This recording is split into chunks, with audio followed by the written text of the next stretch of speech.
Welcome everyone to Hard Talk Podcast. I'm your host Roderick and I'm back with another exciting video. In today's video we'll be talking about Jessie Rogers. She's a former adult star and she will just give us an insight into her experience while doing porn. You responded to a Craigslist ad. It advertised that you could make $20,000 to $30,000 per month. How many scenes does one have to shoot to earn that kind of money? I think $20,000 to $30,000 per month. That's a lot of money. That is a lot of money. Trust me. Not even certain doctors aren't making that per month, much less. And in order to become a doctor, you have to go through years, up to 10 years of medical school, of studying. That's a lot of money. Without an agent, 10 to 20 a month, and then with an agent, which pretty much every girl has to have an agent in the industry, it's 13 to 27, since they take a percentage. Wow. So you pretty much have to shoot like almost every day. Wow. Wow, that's a lot of sex. She'll be sleeping with at least 300 guys per year.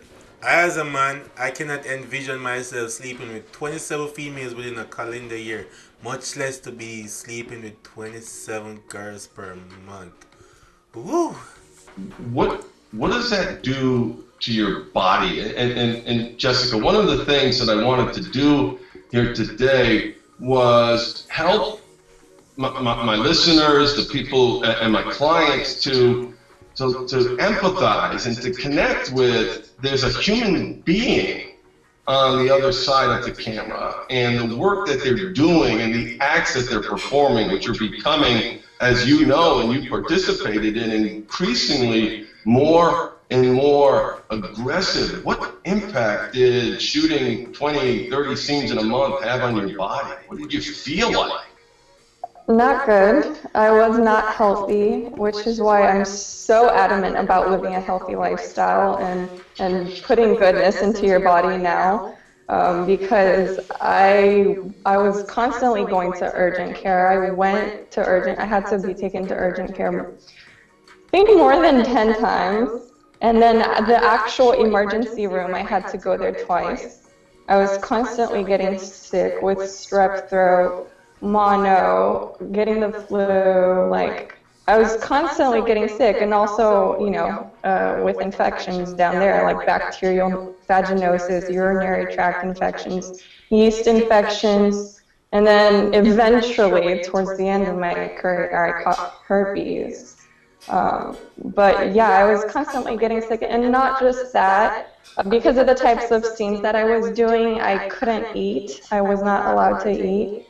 And so I would go days without eating and just really munch on gummy bears and energy drinks just so I could get through my scenes. So I wasn't healthy at all. And the reason for that, we call a spade a spade. Well, she made a lot of money, but as you can hear, she has long-term trauma to deal with because herpes is not something that you can get rid of. She will have to deal with that for the rest of her life. Like to keep it real blunt is because you were performing and may have become known for your anal sex scenes. Is that why you weren't eating? Yes. That must take a terrible toll on your body. In fact, you were injured. Can you talk a little bit about, this was towards the end of your career when you realized you were getting out. Can you share that story with us, please? Yeah, so basically I had already decided to quit. I had already gone to my agent and said, hey, listen, I don't want to do porn anymore. Don't book me for anything else, but I will be respectful and finish out the scenes that are already booked.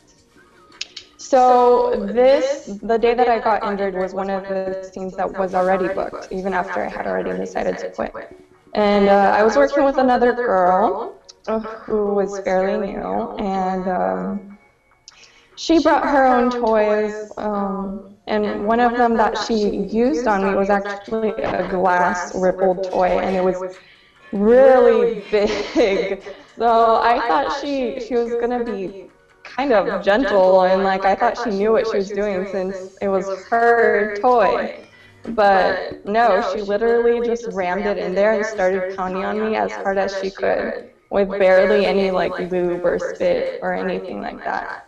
So when I didn't allow this to happen for very long because it was so painful. So I screamed and I'm acting it out. But I turned around and when I look on the bed, it's covered in blood. And I got really freaked out because I'm terrified of blood. And so I went. The most outrageous things that I've ever seen was in a popular video that was circulating about 8 years ago called Two Girls One Cup. Those those two young women, they were ingesting their waste that came from their booty and came from their stomach. Like, it was the most disgusting thing that I've ever seen, but guess what? It was very popular. You know, a lot of people wanted to see it, and I can guess that they made a lot of money from that video. Trust me, it is the most disgusting thing that anyone can ever look at. Went into the bathroom to clean myself up, and I was still bleeding, and I was still bleeding a few days after that too. And it was weird because the agents they like wanted me to finish out the scene even though I was injured and everything. And then even a few days after that, my agent was texting me asking me if I could go and finish the scene. Like I was like, are you kidding me? Like I need like at least 2 weeks to heal. So that's when I realized, they don't give a shit about us performers. They do not like see us as human beings, which is absolutely ridiculous. In all fairness to the agents, I believe that she got paid to do the job, and time is money. If she got paid to do the job, she's expected to complete it in a specific timeline. So, as bad as it may seem, they are in their right to ask her to come and finish the scenes. So no health insurance out of your pocket, right? I mean, you don't have a medical plan with this industry, despite the incredible risks that the actresses are taking. Yeah, no. I paid for everything. Wow, wow, wow, wow. I'm still paying bills, actually. I'm still paying medical bills from. Of course, you're gonna be still pay medical bills. You have herpes. You contracted herpes. That disease will live with you until you expired. Like, what do you expect? It's not a pleasant thing to acknowledge, but it is what it is. You made a lot of money. I know you're gonna have long-term trauma to deal with. From when I was doing porn. Wow, that must be pretty tough. Yeah. That's just kind of that reminder, Yeah. Well, guys, this concludes the end of our video. Remember to like, subscribe, and stay tuned for our next installment.